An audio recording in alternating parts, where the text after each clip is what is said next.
Hello everyone, first time మన channel చూస్తుంటే subscribe చేసుకోవడం మర్చిపోవద్దు. వీడియోలోకి వెళ్ళినట్లయితే కిచెన్లో పనిచేసుకుంటున్న కావ్య దగ్గరికి కళ్యాణ్ వచ్చి, వదిన నేను చెప్పిన దాని గురించి ఏం ఆలోచించారు అని అడుగుతాడు.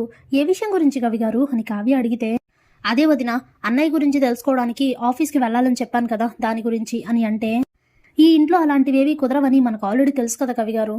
ఇంతకు ముందే మా అత్తయ్య గారు ఎప్పటికీ నువ్వు ఆఫీస్కి వెళ్ళడానికి వీల్లేదని, నువ్వు ఇంట్లో ఉండి ఇంటి బాధ్యతలు చూసుకోవాలని చెప్పారు కదా, మళ్ళీ ఇప్పుడు ఇదంతా ఎలా సాధ్యమవుతుంది అని అంటే, వదిన అప్పుడు పరిస్థితుల ప్రకారం పెద్దమ్మకి నీపై చాలా కోపం ఉండేది కాబట్టి అలా మాట్లాడింది పెద్దమ్మ. ఇప్పుడు పరిస్థితులు చాలా వరకు మారి కదా వదిన, ఒకసారి మళ్ళీ ప్రయత్నించండి.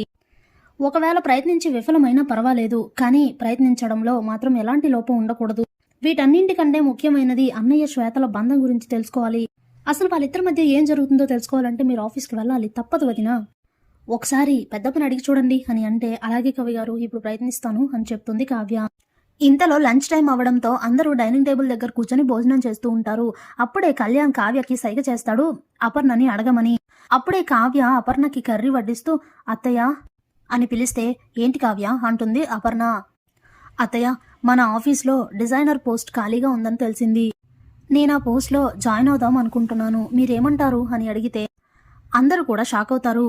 ఇంతలో ధాన్యలక్ష్మి తన మనసులో, ఇప్పటి వరకు రాజు ఒక్కడి చేతుల్లోనే అన్ని అధికారాలు ఉన్నాయనుకున్నా, తన ఒక్కడికే పూర్తిగా అందరూ విలువిస్తారు అనుకున్నాను.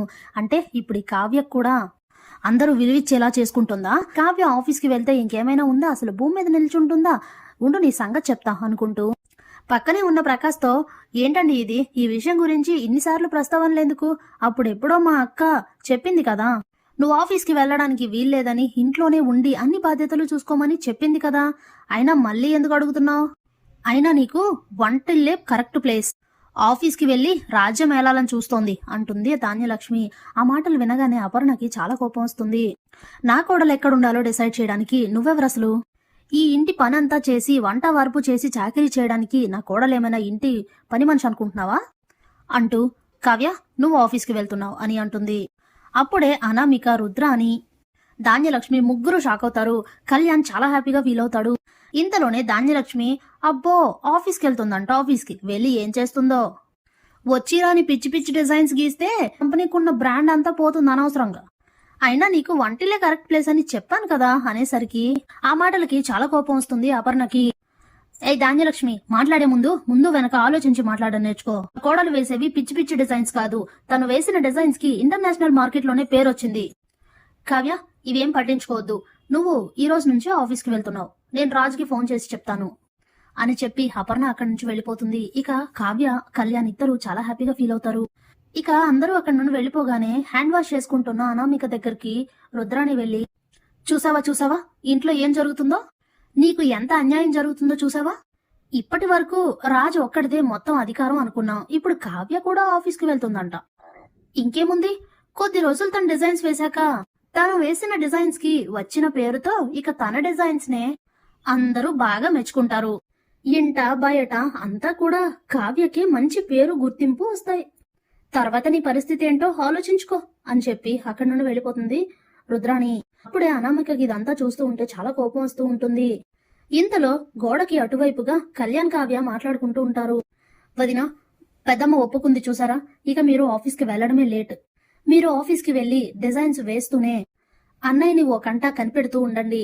అన్నయ్య ఎప్పుడు ఏం చేస్తున్నారు, ఎవరితో మాట్లాడుతున్నారు, ఏం జరుగుతోంది అసలు అనేది మొత్తం అంతా కూడా గమనిస్తూ ఉండండి. మీరు తన దగ్గరే ఉంటారు కాబట్టి ఏదో ఒక సందర్భంలో మనం అనుకున్న విషయం మనకు తెలుస్తుంది, జాగ్రత్త వదిన అని అంటే, సరే కవి గారు అలాగే అని అంటుంది కావ్య. ఇక ఈ మాటలన్నీ అనామిక వింటున్నట్టు కళ్యాణ్, కావ్యకి తెలియదు. వెంటనే అనామిక తన రూమ్ లోకి వచ్చి ఆలోచిస్తూ ఉంటుంది, ఏంటిది వీళ్ళిద్దరూ ఇలా మాట్లాడుకుంటున్నారు, రాజ్ బావ గురించి ఎందుకు ఇలా మాట్లాడుకుంటున్నారు, అంటే కావ్య ఆఫీస్కి వెళ్లేది రాజ్ బావ కోసమా, ఎందుకు అసలు అలా చేయాల్సిన అవసరం ఏముంది అని అనుకుని ఆలోచిస్తూ ఉంటే, ఇంతలో నిన్న నైట్ కళ్యాణ్, కావ్య మాట్లాడుకున్నప్పుడు అనామిక వెళ్ళగానే కావ్య కళ్యాణ్ చేతిలో నుంచి తన ఫోన్ ని తీసుకుని వెళ్ళిపోతుంది కదా, అది గుర్తు చేసుకుంటుంది అనామిక.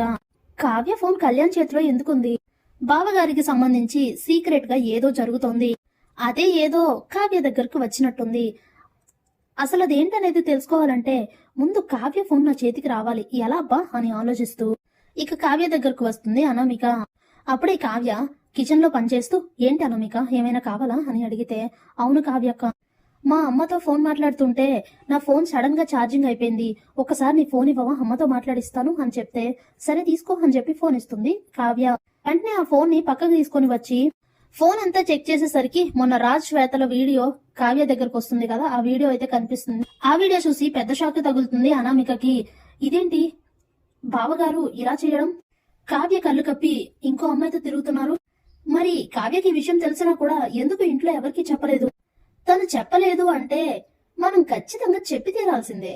కాబట్టి మంచి సందర్భం చూసి ఈ వీడియోని బయట పెట్టి ఇంట్లో అందరికీ ఈ విషయం తెలిసేలా చేయాలి, అప్పుడు బావగారిపై ఇంట్లో అందరికీ కోపం రావాలి, ఇది కదా నాకు కావాల్సింది అని చెప్పి ఇక కావ్య ఫోన్ లో ఉన్న వీడియోని తన ఫోన్ కి షేర్ చేసుకుంటుంది అనామిక. యథావిధిగా ఫోన్ తీసుకువెళ్లి కావ్యకైతే ఇచ్చేస్తుంది. ఇక కావ్య దగ్గర నుంచి బయటకు వస్తూ అనామిక, వెళ్ళు నువ్వు ఆఫీస్ కి వెళ్లి సీక్రెట్ గా మీ వారు ఏం చేస్తున్నారో తెలుసుకోవాలనుకుంటున్నావు, ఈలోగానే నేను ఇంట్లో ఈ విషయాన్ని బట్టబయలు చేస్తానుగా, అప్పుడుంటుంది అసలైన ఆట అనుకుంటూ చాలా హ్యాపీగా ఫీల్ అవుతూ ఉంటుంది అనామిక. Thanks for watching.